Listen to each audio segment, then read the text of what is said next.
Good morning, everybody. Today's Tuesday, August 19th. I'm Jon Weigell, and this is the Hustle Daily Show.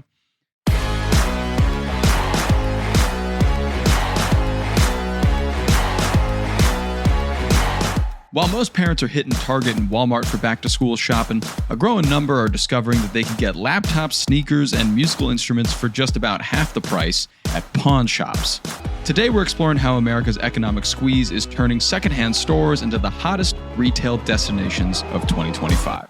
We'll get to that and the biggest headlines in business and tech right after this. HubSpot helped Tumblr solve a big problem. They needed to move fast to produce trending content, but their marketing team was stuck waiting on engineers to code every single email campaign. Now they use HubSpot's customer platform to email real-time, trending content to millions of users in just seconds. The impact? 3 times more engagement and double the content creation. Want to move fast like Tumblr? Visit HubSpot.com.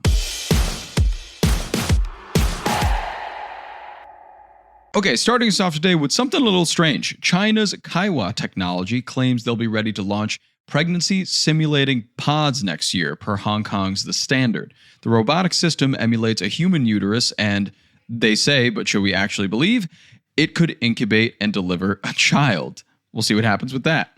Next, Spotify is doing quite well nowadays as a company, but its ad business is on its last legs. According to Business Insider, many ad buyers are disappointed by a decline in customer service amid high staff turnover, and Spotify is hoping some new product launches will save its skin. It's kind of a double-edged sword here for Spotify. You want premium subscribers, but at the same time, you want people on the ad tier so you can serve them ads, you can make money that way. So it's kind of a tough position to be in, but they're working through it, I'm sure. And on to some more tech things. Sam Altman must be happy right now. Since it launched in May 2023, the ChatGPT mobile app has generated $2 billion, according to app figures. That's about 30 times more than its rivals Claude, Copilot, and Grok. The app is also making close to $193 million per month right now, thanks to all those enterprises that are paying that monthly fee. And finally here, Trolli and Mountain Dew will become one next week, launching Trolli gummy candy flavors that taste like Mountain Dew and a Mountain Dew flavor that tastes like gummies, of course, as if they're any different already. May the Lord protect the teeth of our youth this week.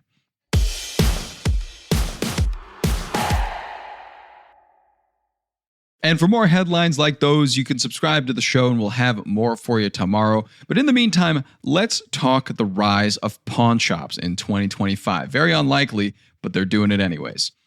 So while parents used to trek to Target and Walmart for school supplies, increasing numbers are heading to establishments that traditionally deal in engagement rings from failed relationships and guitars from abandoned musical dreams. And the reason why says everything about where the American economy really stands right now. Picture this scenario, right? Mom needs to buy her kid a laptop for school this year. She could spend $800 at Best Buy for a brand new laptop, or she could walk into a pawn shop and get the same exact laptop for $400. The choice isn't hard when your budget is already stretched pretty thin. According to National Retail Federation, families plan to spend about 2% less this back-to-school season compared to last year. But that modest-sounding statistic hides a much bigger story about the economic pressures, tariff fears, and creative ways that Americans are adapting to financial stress this year. Let's establish what we're actually talking about here. Pawn shops have become a one-stop shopping destination offering sneakers, laptops, musical instruments, and even mini fridges for college dorms, all under one roof, all at prices that make major retailers look absolutely ridiculous. Les Gold, the owner of American Jewelry and Loan in New York City, put it bluntly here for CNN, quote, "With the way the economy is right now, people realize that they can go to a pawn shop anywhere in the United States and they can save tremendous amounts of money." That's not marketing speak. That's economic reality hitting American families where it hurts most in their wallets. The numbers behind this trend are pretty crazy. Easy Pawn, a chain with 500 locations nationwide, reports that prices at pawn shops can be up to 50% less expensive compared to major retailers. Their merchandise sales increased by 4% last quarter, with specific growth in back-to-school categories including shoes, electronics, and laptops. Renita Parker, a regional director who oversees 88 Easy Pawn stores in Houston, explained the appeal. They're getting more customers coming because they know they have reasonable prices and because they don't really have to worry about the stress of paying retail when it's unaffordable to the customers. But there's another factor driving this trend that makes the story even more compelling. Tariffs. We all know, we all love them, hate them, question mark. The U.S. imports the majority of clothes and shoes from China, Vietnam, and Cambodia. All countries facing tariffs up towards 30%. Yes, we hate the tariffs. The price of shoes jumped 1.4% in July alone, while apparel rose 0.1%. Here's where pawn shops have a massive advantage, though. 98% of their merchandise is pre-owned, which means it's completely tariff-free. When families are dealing with artificially inflated prices on new goods due to trade policy, secondhand becomes not just economical, but essential. Americans aren't just shopping at pawn shops, though. They're also selling to them. And what they're selling tells its own economic story. Nick Fulton, manager partner at USA Pawn in central Mississippi, has seen a big jump, for example, in gold sales over the last 3 weeks. Families are bringing in broken gold jewelry and single gold hoop earrings, items that have been sitting unused in drawers to convert to cash for back-to-school shopping. The timing couldn't be better for these desperate families. Since President Trump took office, gold prices have shattered records as Americans looked for safe investments amid tariff uncertainty. Prices are up about 27% since January, trading at $3,400 an ounce. What makes this trend particularly significant is what pawn shops represent as economic indicators. The busier pawn shops get, the more it signals financial stress among regular Americans. These businesses are one of a kind that thrive when traditional financial systems fail to serve people's needs. The average pawn shop customer doesn't have access to traditional lines of credit or loans, according to the National Pawnbrokers Association, and those who do have access might already be maxed out. Credit card debt for American households held steady at $1.2 trillion in the second quarter of this year. Less gold from earlier provided perhaps the most revealing insight into what's really happening. Quote, "You can't imagine what's going on in the economy right now unless you live in a pawn shop.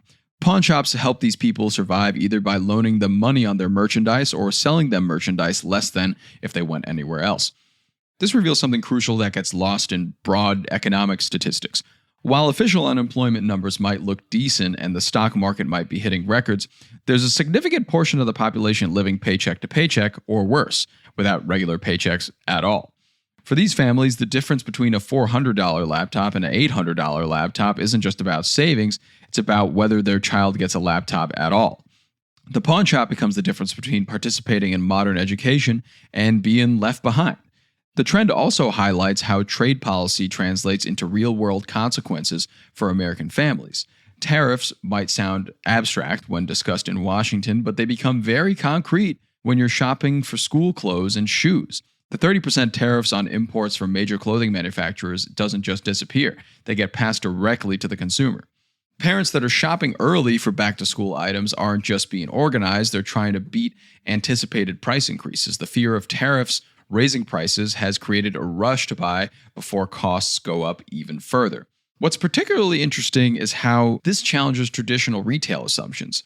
Major chains spend millions of dollars on marketing, store design, and brand positioning. Meanwhile, pawn shops win customers simply by offering functional products at prices people can actually afford.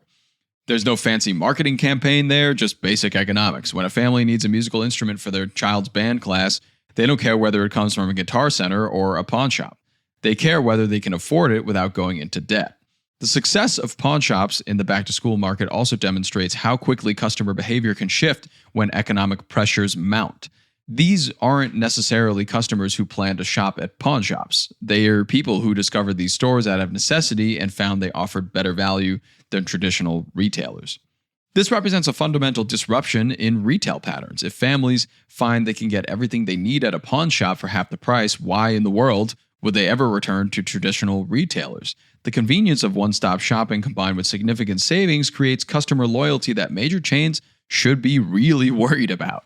The implications extend beyond back-to-school shopping, though. If economic pressures continue and tariffs remain in place, we could see a permanent shift towards secondhand retail stores in multiple categories. Pawn shops, thrift stores, and consignment shops could capture market share from traditional retailers who are trapped by high overhead costs and tariff-inflated inventory. And this isn't just about poor families making do with less. It's about rational customers making smart financial decisions in an increasingly expensive economy. The rise of pawn shops as back-to-school destinations tells a story, though, that goes far beyond retail trends. It's about economic inequality, trade policy consequences, and the resilience of American families finding ways to provide for their children despite mounting financial pressure. Les Gold's observation about living in a pawn shop to understand the economy should be required reading for policymakers. While official statistics might paint a rosy picture, the reality for many Americans is so much more challenging. The fact that families are selling gold jewelry to buy school supplies should be a wake-up call about the true state of household finances across this country. Whether this trend continues will depend on broader economic conditions and whether traditional retailers can find ways to compete with pawn shop prices. But for now, the humble pawn shop has become an unlikely winner in American retail, providing that sometimes the best business strategy is simply being affordable when everything else just isn't.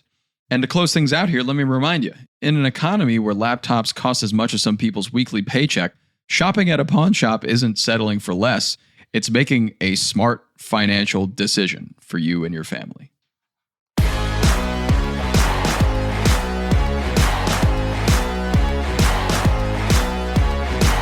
All right, and that's going to do it for us today. Thanks for tuning into the Hustle Daily Show. We're a proud part of HubSpot Media. Our editor today is Robert Hartwig, and our executive producer is Darren Clark. We've got a lot more tech and business coverage in our newsletter. If you're not subscribed, go get yourself signed up at thehustle.co/email and follow us on Instagram at The Hustle Daily. We'll see you tomorrow.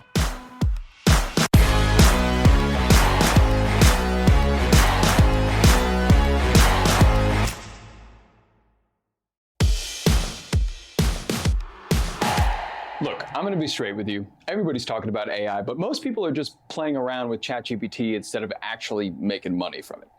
That's why we dropped the ultimate crash course to create your own AI side hustle in 7 days. We're talking real frameworks and strategies from the pros like the founder of The Hustle, Sam Parr. It includes mini guides, templates, the whole 9 yards, stuff that takes years to figure out. Condensed into 1 week. Stop what you're doing right now and grab it in the show notes. Your future self will thank you.